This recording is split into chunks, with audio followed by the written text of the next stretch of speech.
The Republican Party is broken, and Patriots are poised to fix it. We're going to look at the latest example of GOP incompetence. We're actually going to see precisely how Republican leadership sabotaged the latest election. And stick with me to the very end of this video when I'll reveal what we can all do about it to make sure this never happens again. You're not going to want to miss this. As I'm sure you all know by now, yesterday, Herschel Walker failed to unseat the ultra-leftist Raphael Warnock, who we affectionately refer to as the Warlock. The race was indeed closer than what many pundits predicted, but Warlock did in the end prevail by a couple of points. Many commentators are noting that in the end, Warlock's massive, and I mean massive, early voting lead was simply insurmountable. Again, we need to emphasize how close Walker came to doing precisely that, surmounting the seemingly unassailable. So that's a testimony to how much he's loved and revered by Georgians. But Dick Morris saw the writing on the wall on Monday. Warlock had amassed a 223,000 vote lead. 660,000 Republicans voted early, but 890,000 Democrats voted early. And that's just too deep of a hole to climb out of, especially given what we saw happening in Maricopa County in Arizona on Election Day with all those ridiculous voter suppressive shenanigans. Republicans needed to put together an early vote ground game to nullify the Democrats' early vote lead, which in turn would allow the Republican turnout advantage on Election Day, which is the historic norm. Republicans tend to wait until Election Day to vote, so they often have a huge advantage in terms of turnout. That historic norm would then have catapulted Walker to a relatively easy victory. So the fundamental question, of course, is why didn't the GOP do this? And I think we all know the answer. Here's Laura Ingram's take. To me, it never felt like the Senate Republicans wanted this guy in office. He was a Trump pick. They didn't like that. They probably like him as a person, Herschel as a person. But there wasn't the intensity on the part of the Republicans as there was on the part of the Democrats. I felt it. You felt it. But we don't change anything. We have the same people in place in leadership, same people in place apparently at the RNC. Perhaps that's not changing. We just keep doing the same thing over and over again. I'm pissed tonight, frankly. Go ahead. Yeah, it's really offensive. I'm mad. For Republican voters, for Republican donors who have put so much into having some wins, and they just see kind of failure across the board. There aren't people who are working on early voting or banking ballots. There's no clear messaging. I mean, you look at what happened since the midterm elections, where you had a Senate that basically responded to those disappointing midterm losses by doing nothing other than sabotaging their own base. What is the case for voting Republican for the Senate after these midterms? I don't think one was even attempted to be made. And yeah, nothing seems to be changing. But you didn't see a lot of enthusiasm down there. Of course, the spending was completely... 3-1. It was just... Look at how close it was, though. I mean, in the end, what did we say? This was winnable, Kellyanne. I know you don't want any change. You want Ronna McDaniel. I like Ronna McDaniel. Isn't this like a warning sign flashing? Or are we just going to keep doing the same thing all over again every single election? Well, Kevin McCarthy won the House. He won the House. Yes, he did. And we were outspent 3-1 here. Why? There's no excuse in Georgia for us not to have done what Brian Kemp did. Yes, he's the incumbent governor. He's very popular. He's running against Stacey Abrams. But he turned out over his micro-targeting plan, his grassroots people, and I guess Mitch McConnell's group funded it. But they did that in the last couple of days. Now, there's a lot there to unpack. First, you'll notice the observation. What have the Republicans been doing since the midterms? The GOP establishment over the last 4 weeks has codified gay marriage. They've called for billions of dollars more for Ukraine. They're in the process, I kid you not, of negotiating amnesty for illegal immigrants. And they've all lined up to condemn the latest comments from Trump. Now, how could anyone think that acting completely against the values and interests of your own constituents is a winning formula? It sounds like they don't want these constituents. And as it turns out, that's exactly what we're seeing play out in real time. You're not going to want to miss this, but first, are you looking for a way to stay informed and up to date on the news? And I mean real news, not the woke propaganda out there? If so, I've got something that's absolutely perfect for you. My fake news antidote. I've compiled my personal research resources to help people stay informed and feel optimistic about the future of our nation.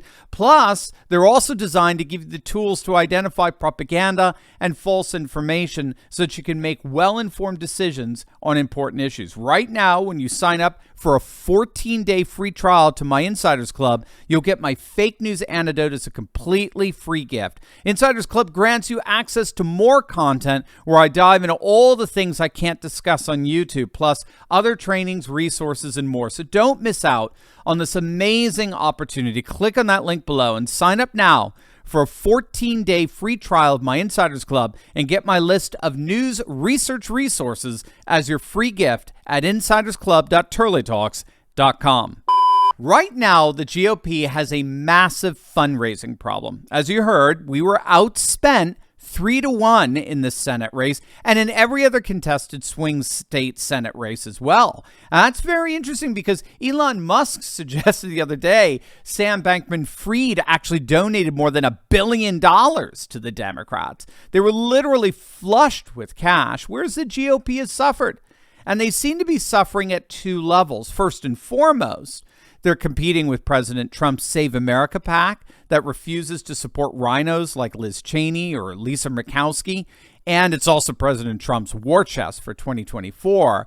But more than that, and this is so key here, more than that, the GOP donor class despises the Patriot grassroots of the party.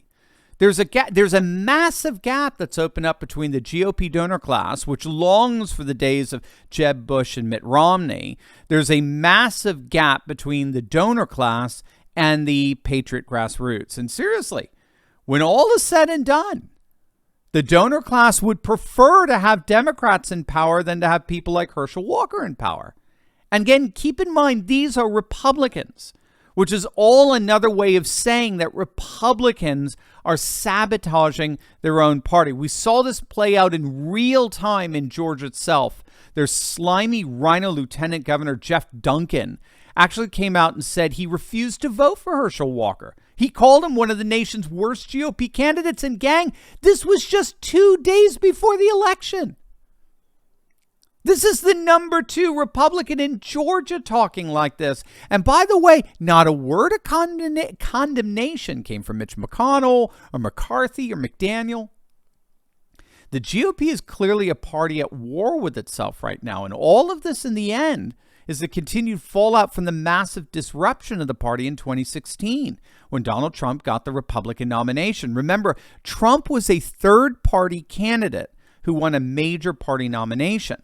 And what that did is it completely jolted the status quo, which was all in on the rhino-led national coalition headed by Bush and McCain and Romney.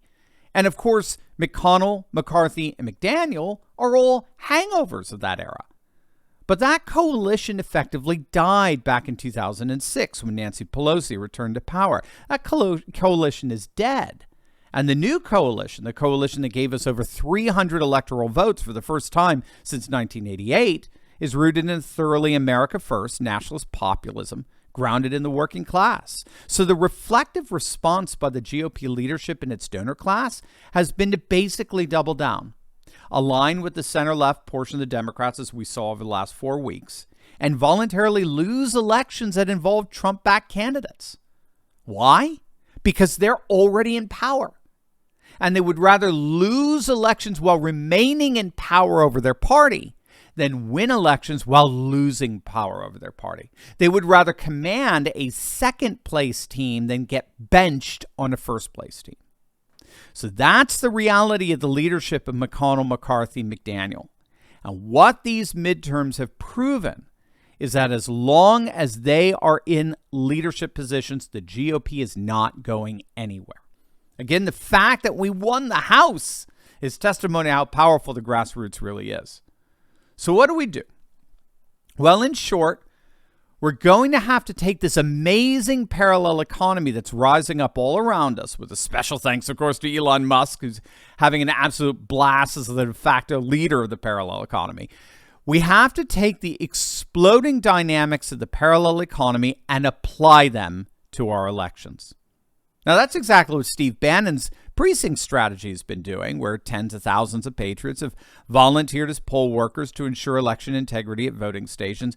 We, not the GOP leadership, we, at grassroots levels in swing states all across the nation, we are going to have to implement something akin to the proven strategy of what's called the SoCal ballot harvesting model, which I've talked about in other videos. But the gist of it is that patriots are putting ballot drop boxes in conservative churches throughout their districts in order to maximize the conservative early voting. And that's exactly what's leading to all of these seat flips that have been going on throughout California, giving us the House. We need to do this in order to nullify the Democrats' early vote advantage. And the key here is that we have to recognize that the Republican leadership is not going to do this. We have to do this. We have to begin thinking about how our parallel economy, our parallel patriot society, offers innovative solutions to conducting elections from this point forward. If we do that, and I know we will, 2024 will indeed be the model for patriot winning elections for the foreseeable future. As always, make sure to smack that bell and subscribe button. You'll definitely want to check out my latest video on woke Hollywood absolutely imploding. It is going to make your day. So make sure to click on that link and I'll see you over there. God bless.